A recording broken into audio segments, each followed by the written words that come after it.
Assalamualaikum warahmatullahi wabarakatuh. Perkenalkan, nama saya Irma Aldiani. Sehari-hari saya dipanggil dengan Bu Yen.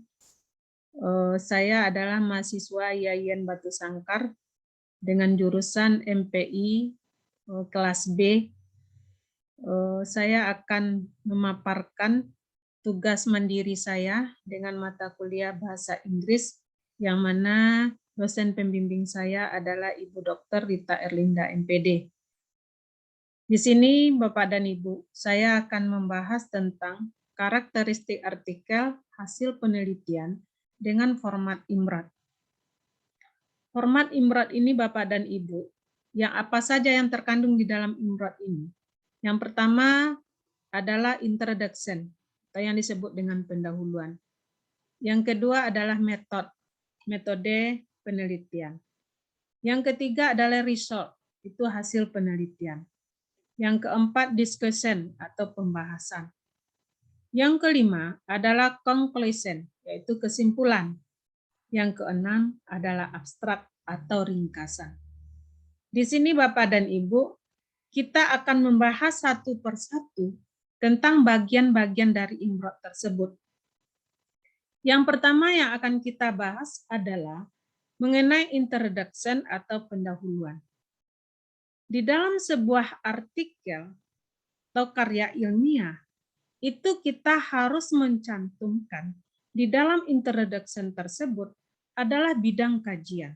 Apa yang menjadi kajian kita di dalam penelitian tersebut. Kemudian yang kedua, apa yang menjadi latar belakang kita untuk melakukan penelitian. Yang ketiga adalah peta ringkasan penelitian terdahulu yang relevan dengan topik penelitian yang akan kita angkat atau yang akan kita teliti. Yang keempat adalah kekosongan atau celah yang diisi oleh kajian atau perbedaan penelitian ini dengan kajian yang relevan sebelumnya. Yang kelima, alasan yang rasional kenapa peneliti melakukan penelitian. Yang keenam, apa yang menjadi tujuan dalam penelitian tersebut. Nah, ini supaya lebih jelasnya, supaya kita lebih memahaminya, baiklah kita akan coba melakukan penelitian atau melakukan kajian terhadap sebuah artikel atau karya ilmiah. Di sini saya akan mencoba memaparkan kepada Bapak dan Ibu dari sebuah artikel yang saya baca, kemudian saya cocokkan dengan bagian-bagian dari IMROT tadi, dan kemudian akan kita telaah dan kita amati dari artikel tersebut. Baiklah Bapak dan Ibu, saya mencoba membaca artikel, ini merupakan artikel yang kedua di dalam tugas pembelajaran bahasa Inggris ini, yaitu artikel yang ditulis oleh Rizky Izefti Aulia pada tahun 2021 dengan judul Pengaruh Manajemen Strategi Pendidikan dalam Meningkatkan Mutu dan Daya Saing. Artikel ini saya temukan pada Jurnal Ilmu Pendidikan volume ketiga nomor 4 pada halaman 1578 sampai 1586. Kemudian sebagai pengenalan atau sebagai DOI-nya adalah https://10.org/V3I4626. Itu yang menjadi DOI-nya. Kemudian jurnal homepage-nya yaitu https://edukatif.org/index.php/edukatif-index. Nah, ini identitas dari artikel yang saya baca. Sekarang kita akan bahas, kita akan meneliti atau menelaah bagian dari introduction. Di sini saya menemukan bidang kajian yang dilakukan oleh peneliti ini adalah strategi pendidikan dalam meningkatkan mutu dan daya saing. Kemudian, yang menjadi latar belakang pada penelitian ini, yang pertama adalah adanya persaingan lembaga pendidikan menjadi kenyataan yang tidak dapat terelakkan lagi. Yang kedua, persaingan antar sekolah terlihat semakin kompetitif, khususnya pada sekolah-sekolah swasta. Kemudian lagi, yang ketiga, yaitu ringkasan penelitian yang terdahulu yang relevan dengan topik penelitian. Di sini, peneliti yang dilakukan oleh Wiyatiningsih pada tahun 2017 dengan judul Peningkatan Mutu Pendidikan dalam Meningkatkan Daya Saing dengan studi kasus di Madrasah Ibtidaiyah swasta Miftahul Huda Sukolilo, Jabung, Kabupaten Malang. Temuan penelitian ini di Miftahul Huda, konsep peningkatan mutu pendidikan dalam meningkatkan daya saing adalah sesuai dengan konsep visi, misi, dan tujuan. Kualitas pembelajaran sesuai dengan kurikulum nasional. Peserta didik berprestasi di bidang akademik dan non-akademik. Adanya program unggulan metode Anwars dalam memahami Al-Quran, peningkatan sarana dan prasarana dengan partisipasi stakeholder, pelaksanaan strategi peningkatan mutu dengan 14 langkah menurut Rosby, dan implikasi peningkatan mutu pendidikan berupa kepuasan pelanggan, iklim yang kondusif, menyenangkan, tertib, dan kualitas lulusan yang sesuai dengan harapan masyarakat. Yang kedua, penelitian yang dilakukan oleh Sarmin pada tahun 2017 membahas tentang manajemen kepala sekolah dalam meningkatkan mutu pendidikan madrasah menengah 29 Padang Sedengkuan.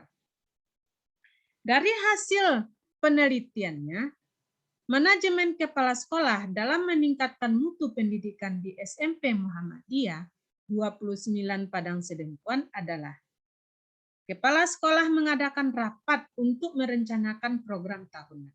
Kemudian hasil pertemuan akan disosialisasikan kepada guru, siswa, orang tua, dan komite sekolah.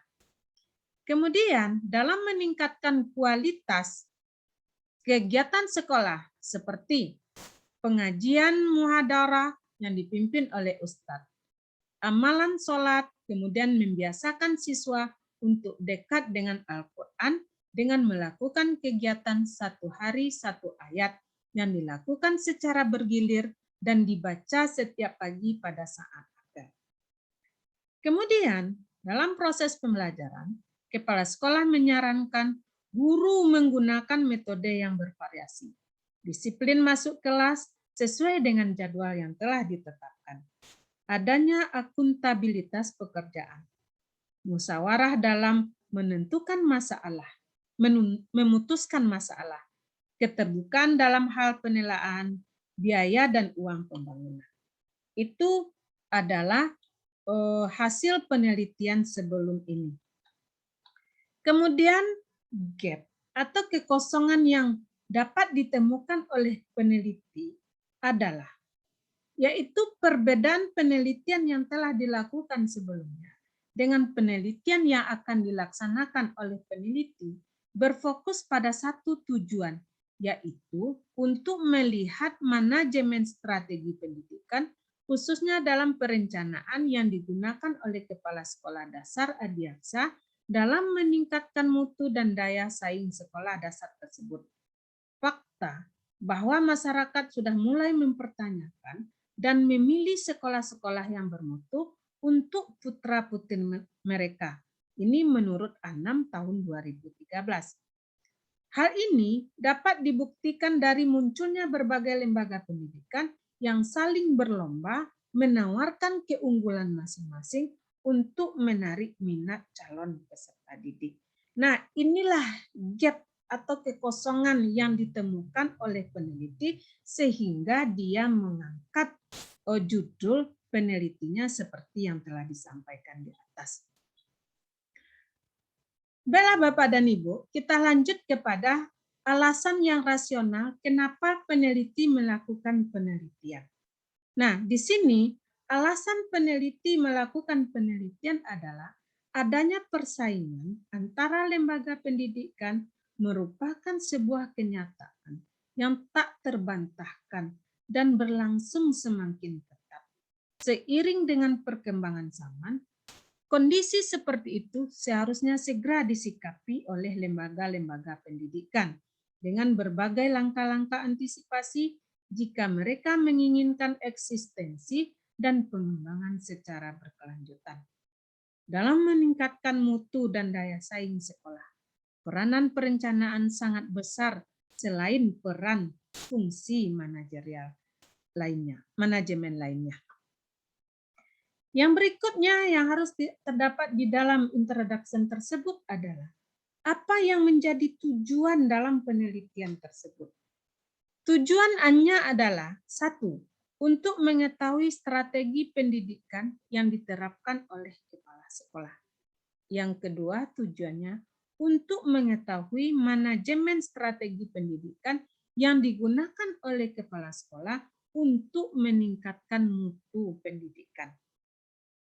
Yang ketiga, mengetahui manajemen strategi pendidikan yang digunakan oleh kepala sekolah untuk meningkatkan daya saing. Nah, itulah yang terdapat di dalam introduction atau di dalam pendahuluan. Sekarang kita masuk yang kedua, bagian dari imrod tersebut. Bagian yang kedua memuat tentang metode. Di dalam metode ini atau metode ini yang harus kita temukan atau yang harus kita lampirkan adalah yang pertama adalah siapa atau apa yang diteliti. Nah, ini harus ada ini Bapak dan Ibu. Kemudian, apakah jenis penelitian yang digunakan? Kualitatifkah atau kuantitatif? Nah, di situ terdapat di dalam metode. Yang ketiga, apakah desain penelitian yang digunakan? Apa alasan peneliti memilih desain tersebut? Nah, di dalam metode harus ada itu Bapak dan Ibu. Yang keempat, siapa yang menjadi populasi penelitian? Berapa jumlah informannya atau sampel yang digunakan? Yang kelima, teknik sampling apakah yang digunakan dalam penelitian ini? Untuk penelitian kuantitatif, bagaimana prosedur yang digunakan untuk memilih informan atau penelitian kualitatif. Yang keenam, apakah teknik pengumpulan data dan alat atau instrumen pengumpulan data dalam penelitian ini? Ini yang nomor 6. Nomor 7 yang harus ada di dalam metode adalah apa teknik analisis data yang digunakan dalam penelitian ini. Yang ke-8, apa teknik analisis data yang digunakan dalam penelitian ini. Nah, inilah yang menjadi bagian dari metode tersebut. Baiklah Bapak dan Ibu, supaya kita lebih memahaminya lagi, kita akan membaca kembali artikel yang telah kita baca tadi dengan kita menelaah apa-apa saja yang terdapat di dalam metode. Jadi di dalam sebuah artikel ada metode yang harus kita cantumkan. Siapa atau apa yang diteliti? Nah, siapa yang diteliti? Yaitu kepala sekolah. Kemudian Jenis penelitian yang digunakannya adalah campuran antara kualitatif dan kuantitatif. Jadi di dalam penelitian, si peneliti boleh melakukan jenis penelitiannya dengan campuran atau boleh salah satu. Namun di dalam artikel yang saya baca, penelitian yang dilakukan dengan menggunakan kualitatif dan kuantitatif. Kemudian, apa desain penelitian yang digunakan? Metode yang digunakan dalam penelitian ini adalah metode Miset Method. Penggunaan metode penelitian ini didasari pada beberapa pendapat, yakni menurut Creswell dan Clark pada tahun 2011. Sebagai sebuah metode penelitian, Miset Method berfokus pada pengumpulan, penganalisaan, dan pencampuran data, baik kualitatif maupun kuantitatif, dalam satu penelitian, dapat memberikan pemahaman atau jawaban dari masalah penelitian secara lebih baik dibandingkan dengan menggunakan salah satunya. Kemudian yang keempat, yang harus ada di dalam bagian metode penelitian ini adalah siapa yang menjadi populasinya. Nah, yang menjadi populasi dalam artikel yang saya baca adalah populasinya seluruh masyarakat yang berada di lingkungan SD Adiaksa 1 Jambi yang diambilnya sebanyak 47 orang. Kemudian teknik sampel yang digunakan adalah teknik pengambilan sampel secara non-probability sampling atau yang disebut juga non-random sampel. Yang mana di dalam metode pengambilan sampel tersebut, peneliti mengambil sampel penelitian secara pervasif sampling dengan kriteria inklusi yang merupakan kriteria sampel yang diinginkan peneliti berdasarkan tujuan penelitian.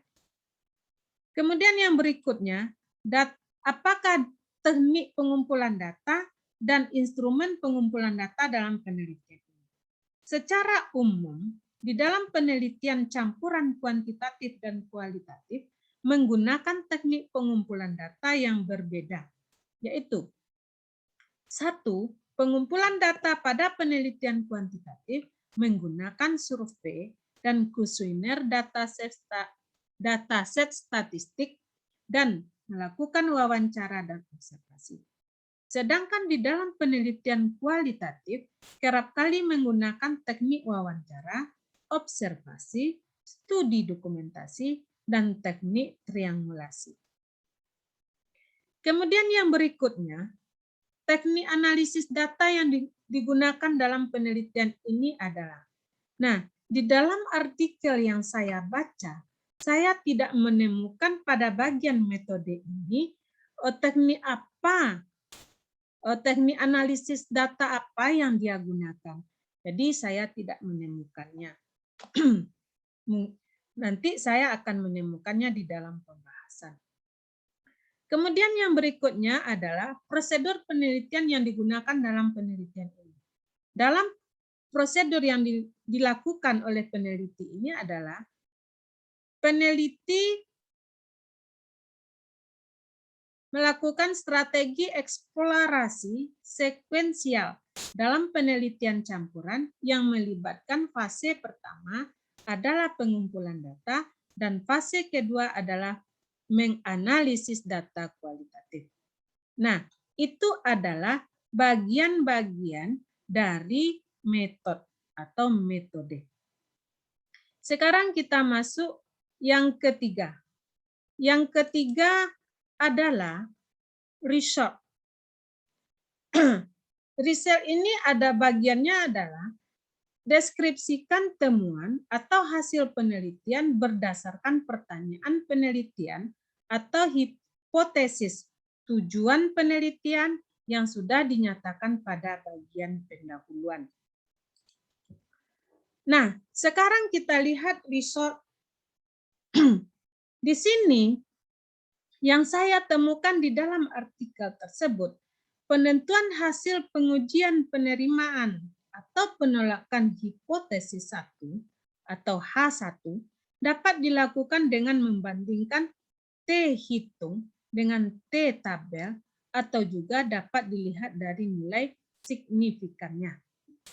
Hasil pengujian hipotesis secara parsial dengan menggunakan SPSS 23 adalah sebagai berikut.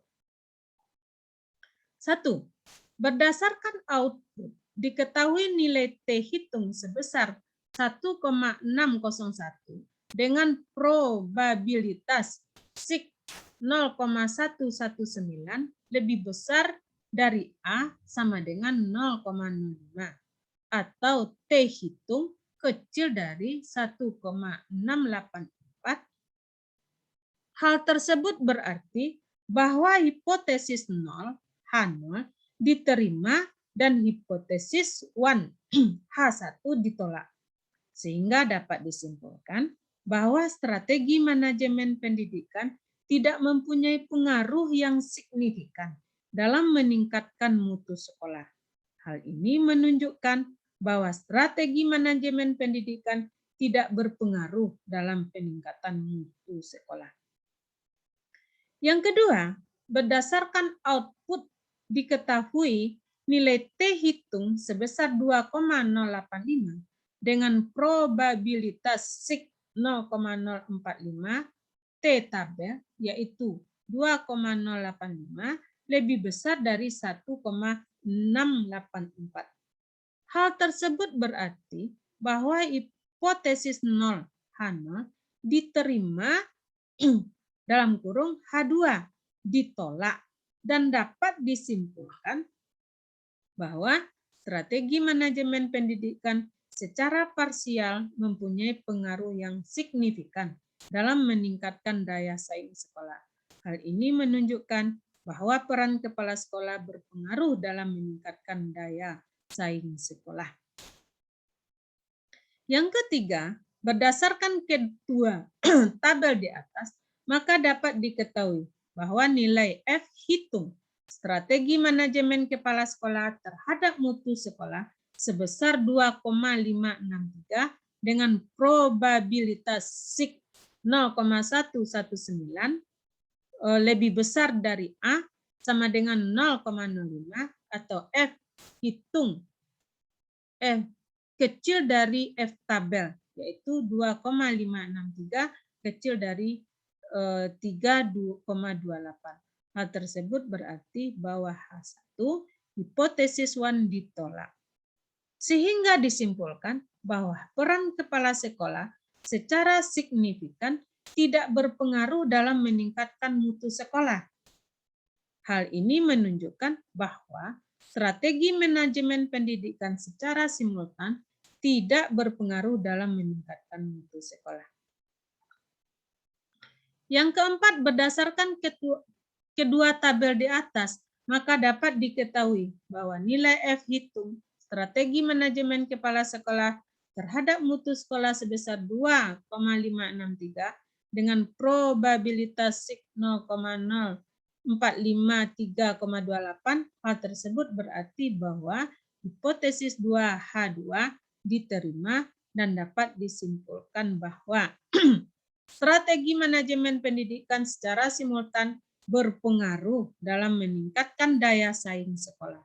Hal ini menunjukkan bahwa terdapat peran kepala sekolah dengan melakukan perencanaan dapat mempengaruhi atau dalam meningkatkan daya saing sekolah. Itulah bagian yang ketiga dari Indot kita, Bapak dan Ibu. Sekarang kita masuk bagian yang keempat. Bagian yang keempat adalah discussion. Di dalam discussion yang harus kita tampilkan atau yang harus kita cantumkan adalah sebagai berikut.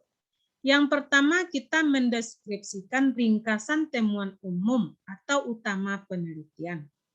Yang kedua, kita mendeskripsikan perbandingan hasil penelitian ini dengan temuan penelitian yang relevan sebelumnya. Yang ketiga, kita mendeskripsikan keterbatasan penelitian ini terkait dengan metode yang digunakan.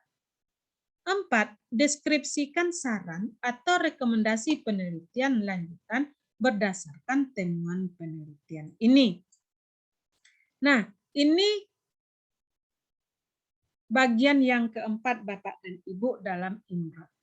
Sekarang kita bahas dengan artikel yang kita baca, yang mana pada bagian description ini yang pertamanya adalah ringkasan temuan umum.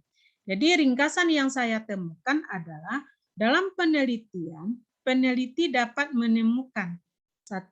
Strategi manajemen pendidikan tidak mempunyai pengaruh yang signifikan dalam meningkatkan mutu sekolah. Yang kedua, strategi manajemen pendidikan secara parsial mempunyai pengaruh yang signifikan dalam meningkatkan daya saing sekolah. Yang ketiga, strategi manajemen pendidikan secara simultan berpengaruh dalam meningkatkan daya saing sekolah. Nah, itu bagian yang pertama dari description. Kemudian yang kedua, bagian yang kedua, itu perbandingan hasil penelitian dengan temuan penelitian yang relevan sebelumnya. Baiklah Bapak dan Ibu, di sini kita membandingkan antara hasil penelitian yang terdahulu. 1. Strategi manajemen pendidikan tidak mempunyai pengaruh yang signifikan dalam meningkatkan mutu sekolah. Hal ini menunjukkan bahwa strategi manajemen pendidikan tidak berpengaruh dalam meningkatkan mutu sekolah. Temuan hasil penelitian yang sejalan dengan penelitian yang dilakukan oleh Fitrah tahun 2017 tentang peran kepala sekolah dalam meningkatkan mutu pendidikan dengan hasil strategi manajemen pendidikan tidak mempunyai pengaruh yang signifikan dalam meningkatkan mutu sekolah. Kemudian yang kedua, strategi manajemen pendidikan secara parsial mempunyai pengaruh yang signifikan dalam meningkatkan daya saing sekolah. Hal ini menunjukkan bahwa peran kepala sekolah berpengaruh dalam meningkatkan daya saing sekolah. Hasil pengujian hipotesis ini sejalan dengan penelitian yang dilakukan oleh Maria pada tahun 2020 tentang strategi kepala sekolah dalam mengembangkan daya saing lembaga pendidikan di SDIT Muhammadiyah Cipete, Kecamatan Cilongok, Kabupaten Banyumas. Hasil penelitian menyatakan peran kepala sekolah berpengaruh dalam meningkatkan daya saing sekolah. Yang ketiga yang ditemukan adalah peran kepala sekolah secara signifikan tidak berpengaruh dalam meningkatkan mutu sekolah. Hal ini menunjukkan bahwa strategi manajemen pendidikan secara simultan tidak berpengaruh dalam meningkatkan mutu sekolah. Hasil pengujian hipotesis sejalan dengan penelitian yang dilakukan oleh Murniati dan Harun pada tahun 2015 tentang strategi kepala sekolah dalam peningkatan mutu di SD Negeri 1 Peokan Bada Aceh Besar. Hasil penelitian menunjukkan peran kepala sekolah secara signifikan tidak berpengaruh dalam meningkatkan mutu sekolah. Yang keempat, strategi manajemen pendidikan secara simultan berpengaruh dalam meningkatkan daya saing sekolah. Hal ini menunjukkan bahwa terdapat peran kepala sekolah dalam perencanaan berpengaruh untuk meningkatkan daya saing sekolah. Hasil penelitian sejalan dengan penelitian yang telah dilakukan oleh Umayyah pada tahun 2015.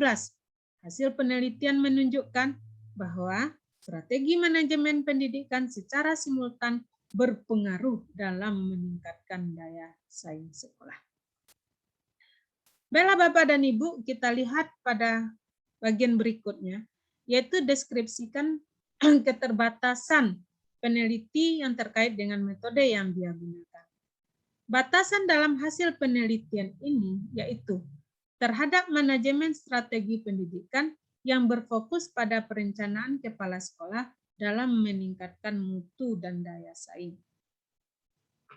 Nah, rekomendasi yang disampaikan atau yang dituliskan oleh peneliti, perencanaan kepala sekolah dalam meningkatkan mutu dan daya saing.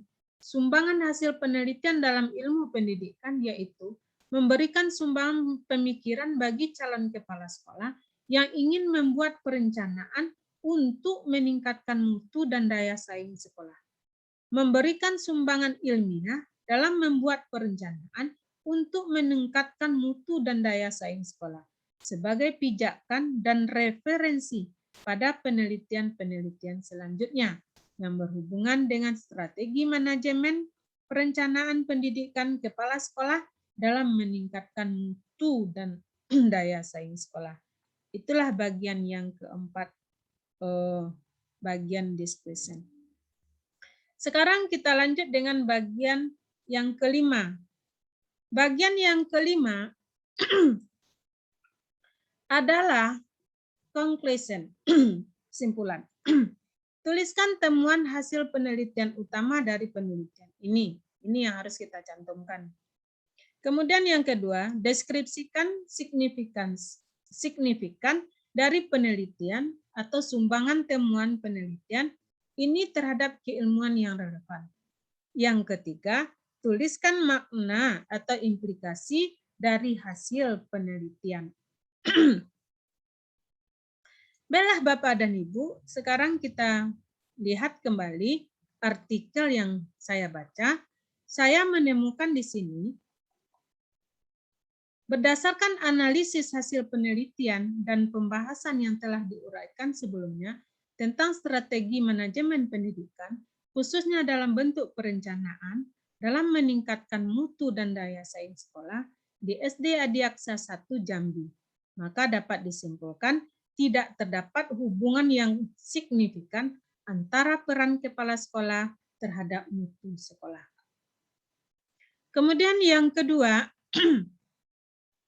sumbangan temuan penelitian terhadap keilmuan. Dalam conclusion, saya tidak menemukan atau tidak peneliti tidak mencantumkan apa sumbangan temuan penelitian terhadap keilmuan yang relevan.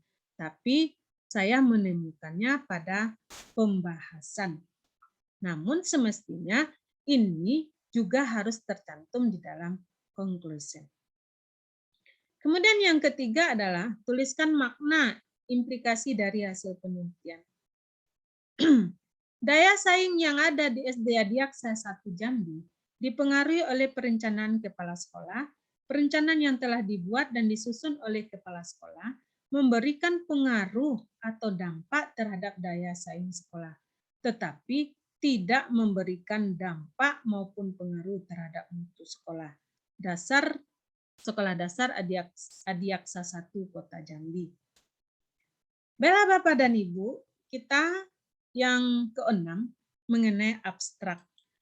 Abstrak Bapak dan Ibu, di dalam sebuah artikel itu penulisannya semestinya penulisannya adalah di awal pembahasan, namun di dalam penulisannya dia harus terakhir penulisannya.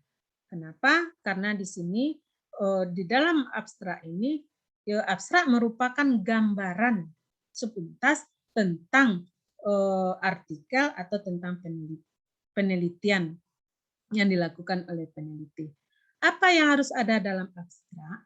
Yang harus ada yang pertama adalah mendeskripsikan apa yang menjadi latar belakang dilakukan penelitian tersebut. Yang kedua, mendeskripsikan tujuan penelitian. Yang ketiga, bagaimana penelitian dilakukan. Yang keempat, mendeskripsikan temuan penelitian yang diperoleh. Yang kelima, mendeskripsikan makna, arti, atau maksud dari temuan penelitian atau rekomendasi yang bisa disampaikan berdasarkan temuan penelitian. Nah, jadi abstrak itu merupakan gambaran sepintas tentang isi keseluruhan dari penelitian tersebut. Baiklah Bapak dan Ibu, kita lihat pada artikel yang saya baca, apakah ada hal-hal yang demikian yang tercantum di dalam artikel yang saya baca. Yang pertama, itu pada abstrak tidak ditemukan apa yang menjadi latar belakang penelitian ini dilakukan. Namun saya menemukan latar belakang itu pada introduction. Kemudian yang kedua, tujuan penelitian. Nah, pada abstrak ini saya menemukan tujuan penelitian, yaitu untuk melihat pengaruh manajemen strategi pendidikan dalam meningkatkan mutu dan daya saing. Kemudian bagaimana penelitian dilakukan? Metode yang digunakan dalam penelitian ini adalah metode MISET method dengan menggunakan tipe eksploratory. Populasi penelitian adalah seluruh masyarakat yang berada di lingkungan SD Adiaksa 1 Jambi sebanyak 47 orang. Sampel penelitian menggunakan teknik non-probability sampling atau non-random sample. Berjumlah 40 orang.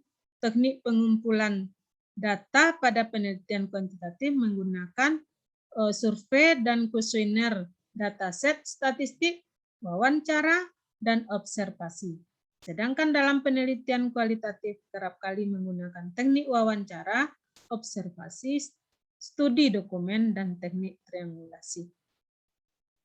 Kemudian yang berikutnya, temuan penelitian yang diperoleh. Dari hasil penelitian, tidak terdapat hubungan yang signifikan antara peran kepala sekolah terhadap mutu sekolah.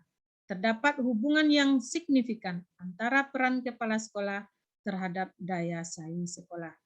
Dan perencanaan yang telah dibuat dan disusun oleh kepala sekolah memberikan pengaruh dan dampak terhadap daya saing sekolah, tetapi tidak memberikan dampak maupun pengaruh terhadap mutu sekolah dasar Adiaksa 1 Kota Jambi.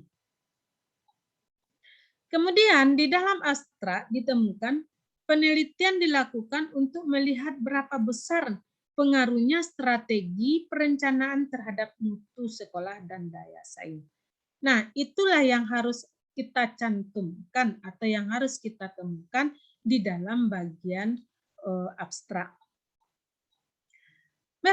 Bapak dan Ibu, dari uraian 1 sampai 6 tadi dapat disimpulkan atau saya bisa dapat membuat ringkasannya seperti yang kita tulis ini, karena nanti di dalam kita membaca artikel-artikel yang sebagai landasan atau pedoman bagi kita dan untuk mencari gap untuk kita melakukan penelitian di dalam kita menyelesaikan tugas akhir kita, yaitu membuat tesis. Jadi kita akan mencari gap-gapnya di langkah-langkah yang kita lakukan seperti yang telah saya paparkan tadi. Yang terakhirnya kita membuat ringkasan, yang ringkasannya seperti ini.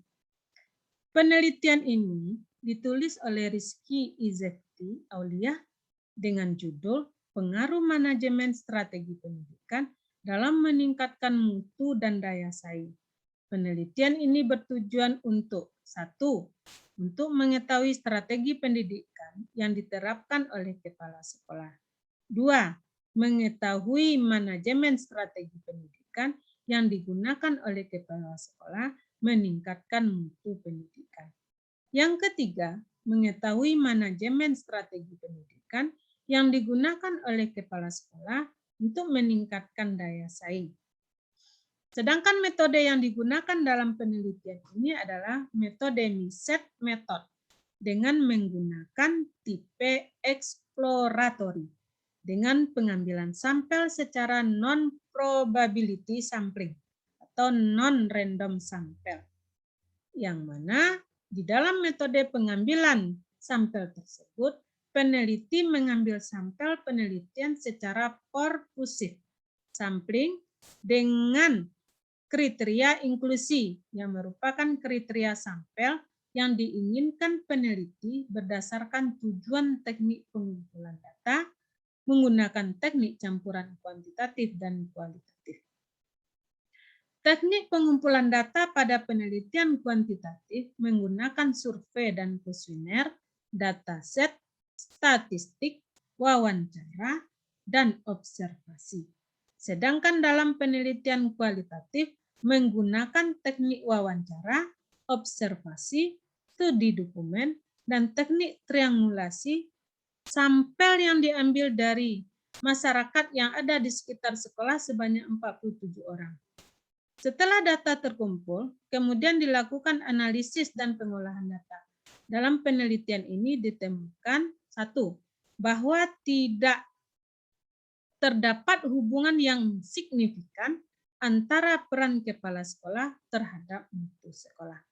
Yang kedua, terdapat hubungan yang signifikan antara peran kepala sekolah terhadap daya saing sekolah.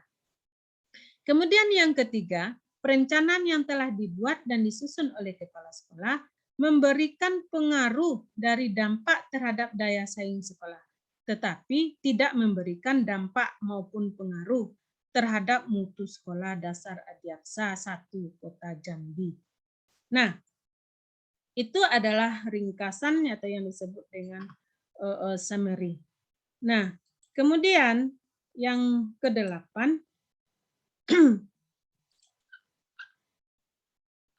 yang kedelapan adalah research gap.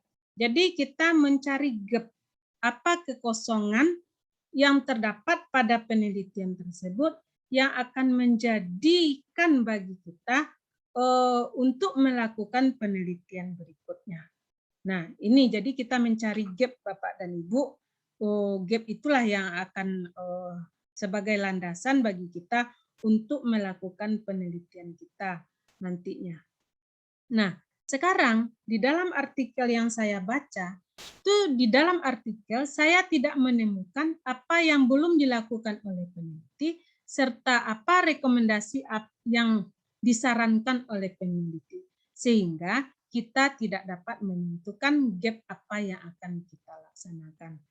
Nah, sebaiknya di dalam kita melakukan penelitian, kemudian kita memaparkannya di dalam bentuk tesis, kita harus mencantumkan apa rekomendasi dan apa yang bisa dilakukan oleh peneliti setelah kita melakukan penelitian. Mungkin itu materi yang bisa saya sampaikan Bapak dan Ibu. Mungkin di dalam penyampaian materi ini banyak kekurangannya Bapak dan Ibu. Saya mohon maaf. Saya mohon masukan dari Bapak dan Ibu atas pemaparan materi saya ini sebagai masukan bagi saya untuk mempelajarinya. Terima kasih atas perhatiannya. Saya ucapkan wabillahi taufiq wal hidayah. Wassalamualaikum warahmatullahi wabarakatuh.